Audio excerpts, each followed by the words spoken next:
सरकार ने सिक्योरिटी दी है और ये सिक्योरिटी जिस तरह से आकाश आनंद को मिली है, आकाश आनंद को भी मिलनी चाहिए। उधर जो चंद्रशेखर आजाद है उनको भी मिलनी चाहिए, क्योंकि वो भी ग्राउंड पर एक विशेष जो खास वर्ग है, जो वंचित तबका है, जिसकी लगातार जिस पर ताड़ना चलती रहती है, जिस पर अत्याचारों की बाढ़ से आती जाती रहती है, उन लोगों की आवाज उठाते हैं, ग्राउंड तक जाते हैं, उन लोगों के दुख दर्द में शामिल होते हैं, उन पर धमकियां भी दी जाती है, उन पर अभी हमला भी हुआ है। तो जिस तरह से आकाश आनंद जी को सिक्योरिटी मिली है, ये बहुत अच्छी बात है। अब चंद्रशेखर आजाद जी को भी मिलनी ही चाहिए। तो सरकार के रेवेन्यू का पैसा साधुओं पे खर्च हो सकता है, संतों पे खर्च हो सकता है, नाचने गाने वाले, एंटरटेनमेंट करने वाले कंगना रनौत जैसे फिल्म एक्टर एक्टरानी पे खर्च हो सकता है।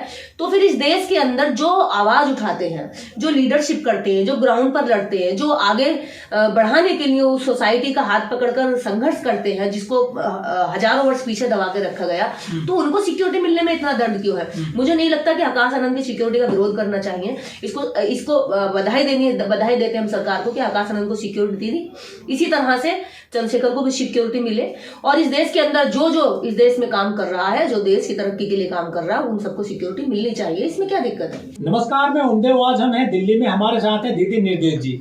निर्देश जी, आकाश आनंद ने जो बीएसपी के नेता है, उनको वायु श्रेणी की सुरक्षा मिल गई है सरकार से, लेकिन सुरक्षा मिलते ही कुछ लोगों ने विरोध शुरू कर दिया है कि आकाश आनंद कोई विधायक नहीं है, सांसद नहीं है, तो उनको सुरक्षा क्यों दी गई है। ये जो विरोध करने वाले लोग हैं वो एससी समाज से हैं, एसटी समाज से भी हो सकते हैं। आखिर ये लोग क्यों विरोध कर रहे हैं आकाश आनंद को जो सुरक्षा दी गई है वायु श्रेणी की? क्या लगता है? देखिए, जो लोग विरोध कर रहे हैं, विरोध करना गलत है, क्योंकि जो सुरक्षा है वो एक लीडर बतौर उनको दी गई है। क्योंकि कहीं ना कहीं आज बसपा के अंदर अगर युवा फेस अगर किसी को देखा जा रहा है तो वो आकाश आनंद है। और सिक्योरिटी मिली ही तो ही कुछ छीना थोड़ी दलितों से। मिली है तो इसका स्वागत करो, सम्मान करो, इसको स्वीकार करो। लेकिन इसका मतलब ये नहीं है कि इस बात को आगे रख करके दूसरे नेता की बात को रखने के लिए इसका विरोध के रूप में इसका इस्तेमाल किया जाए। लेकिन लोग सवाल उठा रहे हैं कि जो आकाश आनंद है, ना तो वो विधायक है, ना सांसद है, ना कोई जनप्रतिनिधि है, तो उनको क्या औचित्य बनता है सिक्योरिटी दे सरकारी वायु श्रेणी की? जो लोग ये कह रहे हैं कि आकाश आनंद ना विधायक है, ना सांसद है, ना मंत्री है, और क्यों उनको सिक्योरिटी दी गई है, तो इस देश के अंदर सैकड़ों ऐसे बाबा हैं, साधु हैं, साध्वी हैं, जो ना विधायक है, ना सांसद है, ना कुछ है, और ऐसे नाचने गाने वाले लोग हैं जिन्होंने कभी कुछ नहीं, जिनको कोई ना धमकी हुई, ना जिनकी सुरक्षा कोई खतरा है, जो एंटरटेनर है, एंटरटेनमेंट करने वाले लोगों तक के लिए सरकार जो है सुरक्षा दे रही है। कंगना रनौत को कौन सा खतरा है? कंगना रनौत को वाई प्लस सिक्योरिटी मिली। यहाँ पर भागेश वर्धाम, देवकी नंदन ठाकुर, दुनिया भर के और साध्वी ऐसे संत हैं जो केवल भस्म रमाकर जगह जगह पर अनर्गल बातें करते हैं, अंधविश्वास परोसते हैं, ढोंग पाखंड की दुकानें चलाते हैं, जिनका कोई समाज या देश की तरक्की से लेना देना नहीं है, या किसी वर्ग की लड़ाई लड़ना या किसी को आगे बढ़ाने की बात नहीं है, जिनके चरित्र में ना तो किसी भी तरह से गरीबों को ऊपर उठाने की उनका भावना है।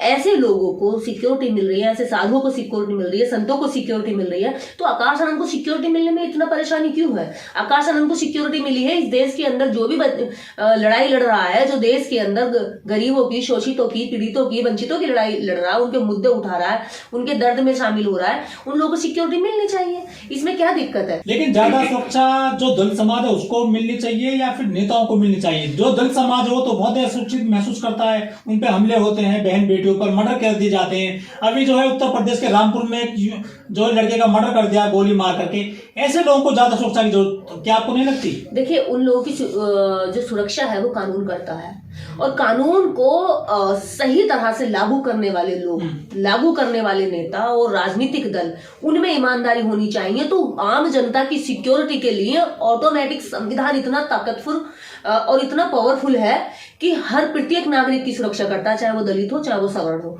कोई भी क्लास का व्यक्ति हो। अगर कानून को सही ढंग से, अगर पूंजीपति या धन्ना सेठ या प्रशासन के हाथों में कानून को बेचा खरीदा ना जाए, तो ये कानून गरीब से गरीब व्यक्ति तक को न्याय दिलाने की गारंटी देता है। लेकिन होता क्या है, यहाँ पर जो मजबूत होते हैं, जो ताकतवर होते हैं, वो ऊपर से नीचे तक का सारा तंत्र अपने हाथ में रखते हैं। प्रशासन ही गलती कर सकता, प्रशासन गलती कर दे। मान लीजिए रामपुर की घटना हुई है, रामपुर में प्रशासन द्वारा गोली लगी है लड़के को, लेकिन उस लड़के को गोली लगने के बाद में इस देश के जितने भी एक्टिविस्ट हैं उन्होंने तो आवाज उठाई, वो तो शोर मचाई कि गलत हुआ है और ये होना नहीं चाहिए। क्योंकि 2018 में लखनऊ में जब एक तिवारी की मौत हुई थी, एप्पल का मैनेजर था, जब उसकी मौत होती है तो उसकी बीवी को सरकारी नौकरी मिलती है, उसको करोड़ रुपए मिलते हैं, उसको फ्लैट मिलता है, उसे लखनऊ में अच्छे से रहने की सुविधा मिलती है, उसको सिक्योरिटी भी दी जाती है कुछ दिन के लिए। लेकिन जब उसी तरफ जब ब्राह्मण ना होकर के वह व्यक्ति, वह बच्चा कोई दलित वर्ग का है, तो उसको नौकरी नहीं दी जाती, उसको कोई सिक्योरिटी नहीं दी जाती, उसके जीवन को ऊपर उठाने के लिए कोई मुआवजा नहीं दिया जाता, कोई पैसा नहीं दिया जाता, उसके जीवन की कोई गारंटी या सुरक्षा नहीं दी जाती। तो ये सरकार की नीयत पर आधारित है। और इसमें सबसे बड़ी जो गलती है ये नेताओं की है कि जब इनके समाज का या उसके वर्ग का व्यक्ति मारा जाता है, पशु जानवर समान समझकर उनको आज भी मार के पीट के फेंक दिया जाता है, रातों रात जला दिया जाता है, तो उनके नेताओं की जुबान नहीं खुलती है। ये बड़े अफसोस की बात है कि एक कौवा भी मरता है तो हजारों कौवे इकट्ठे होकर के शोर मचाते हैं कि वो मरा है। एक अगर कोई जानवर, कोई पशु भी बिलखता है तो उसके आसपास के पशु उसकी उस संवेदना जाहिर करते हैं। लेकिन आज दलित समाज का हाल ये हो गया है कि जिस दलित समाज ने अपने नेताओं पे भरोसा किया, उनके जो नेता हैं, उनके जो MP हैं, जो MLA हैं, जो जिनको वो अपना रहनुमा समझते हैं, वो नेता उनकी पक्ष की बात नहीं करते, उनके दर्द की बात नहीं करते। कुत्ते के मरने पे, बिल्ली के मरने पे, जानवर के मरने पे, या सड़क छाप कोई भी नेता के मरने पे, या अंधभक्त जो कहीं जा रहे हो उनकी गाड़ी पलटने पे, हर तरह की संवेदनाएं जाहिर कर दी जाती हैं। पर अफसोस इस बात का है, आपका इशारा बहन जी की तरफ है साहब। मैं किसी भी पर्टिकुलर एक नेता पे इशारा नहीं कर रही हूँ। और भी 131 सांसद हैं और हर राज्य में क्या कहते हैं MLA हैं, मैं उन सब के लिए बात कर रही हूँ। मेरा निशाना किसी व्यक्ति विशेष पर नहीं होता, विचार पे होता है, उस सोच पर होता है जो सोच समाज के हित में या अहित में होती है। तो मैं किसी एक व्यक्ति को टारगेट नहीं करती। यहाँ पर मैं वही कहना चाहती हूँ, क्योंकि अगर मान लीजिए यहाँ पे बहन जी की अगर आप बात करें तो बहन जी एक तरफ, बहन जी को आप मान लीजिए कि हाँ वो दलितों की सबसे बड़ी लीडर कही जाती हैं और हम मानते हैं उस बात को, और हमारे लिए वो सबसे बड़ी लीडर है भी। लेकिन जहां रामपुर में ये लड़के की डेथ हुई है, वहां का लोकल MP भी होगा, वहां का MLA भी है, लेकिन दोनों में से किसी ने कोई भी कार्रवाई करने के लिए हलचल नहीं मचाई, किसी का तरफ से कोई बयान नहीं आया। नहीं, अगर वो चाहते तो तुरंत थाने में जाकर के बैठ जाते। वहां अगर MP के पास ये पावर थी कि SSP को बुला करके उसकी कार्रवाई करवाते। एक एक व्यक्ति की सुरक्षा के लिए संविधान है। और रही बात लीडर की या फेमस पर्सनालिटी की या फिर इस तरह के लोगों की जो लोगों का नेतृत्व करते हैं, वो लीडर कहलाते हैं। तो नेतृत्वकर्ता जो भी इस देश के अंदर है या ये लोकतांत्रिक जिस भी देश में होते हैं, तो उसको सिक्योरिटी सरकार दे सकती है, और सरकार ने अगर दिया तो मैं इसको अच्छा मानती हूँ। लेकिन सरकार अगर सिक्योरिटी बाबाओं को, पोंगा पंडों को, जगह जगह साधु साध्वियों को दे सकती है, तो इस देश के अंदर और भी दलित बाकी नेता हैं जो काम कर रहे हैं, जो लड़ाई लड़ रहे हैं, उनको भी सिक्योरिटी दी जाए।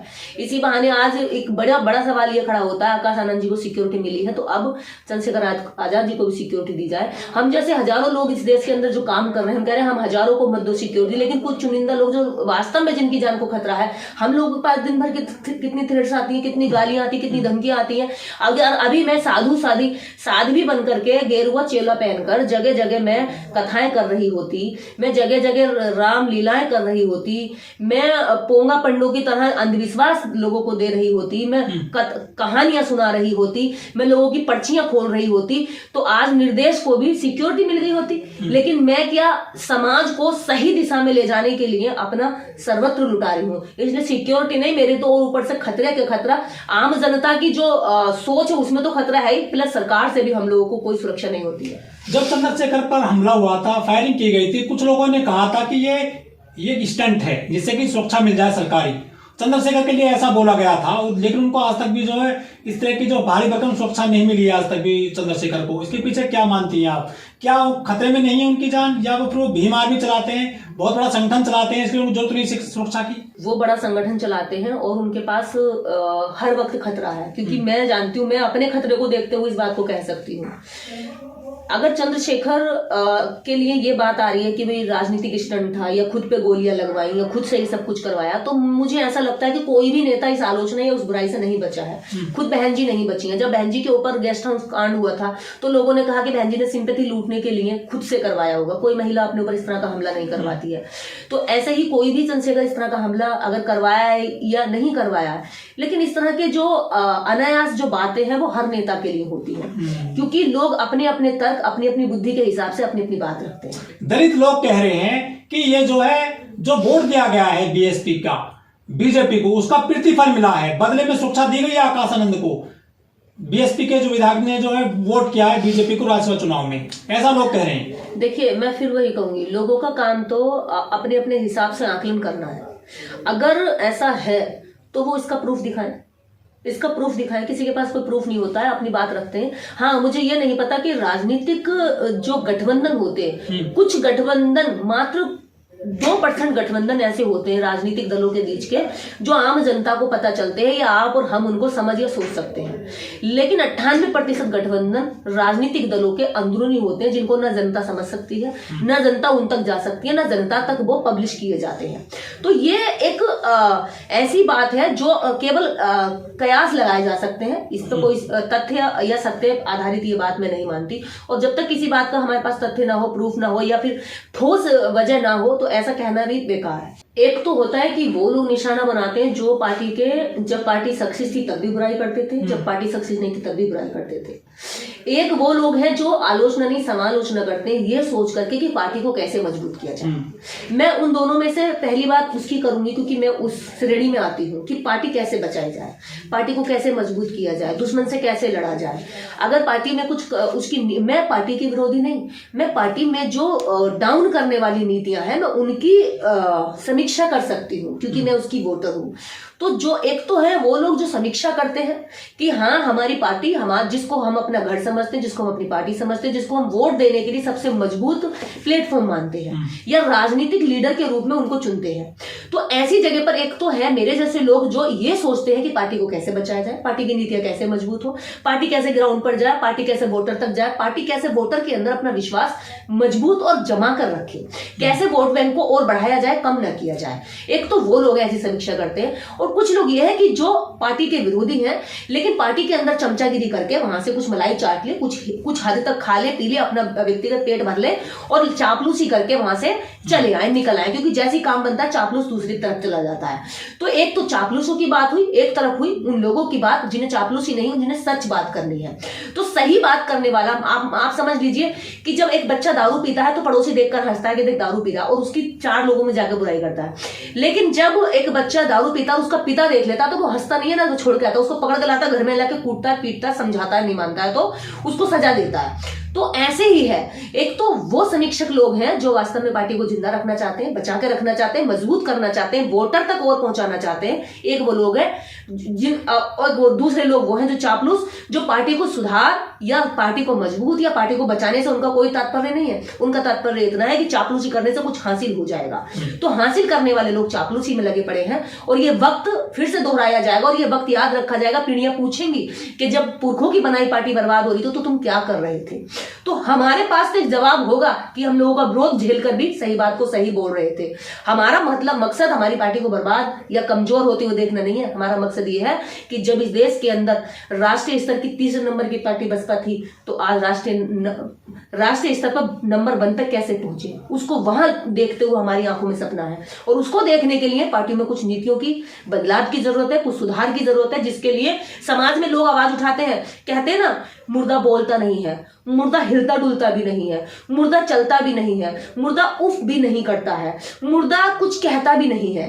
तो इस जो समाज के अंदर जो एक अंधभक्तों की जो एक संख्या बढ़ रही है, वो मुर्दों के समान है। वो कुछ कहते नहीं है, वो हिलते डुलते नहीं है, उनको जितनी लात मार दो इतना आगे बढ़ जाते हैं, बाकी वहीं पड़े रहते हैं। तो ये वो हालत में आज लोग हैं जो आज पार्टी को बचाने की बजाय डुबाने पर लगे पड़े हैं। मुझे लगता है कि हमें हमारी पार्टी को हमें हमारे घर की तरह सुरक्षित रखने के लिए हमें उसकी चोटें, उसके थपेड़े भी खाने चाहिए, लेकिन हमें उसको बचाने के लिए आखिरी कोशिश तक लगे रहना चाहिए।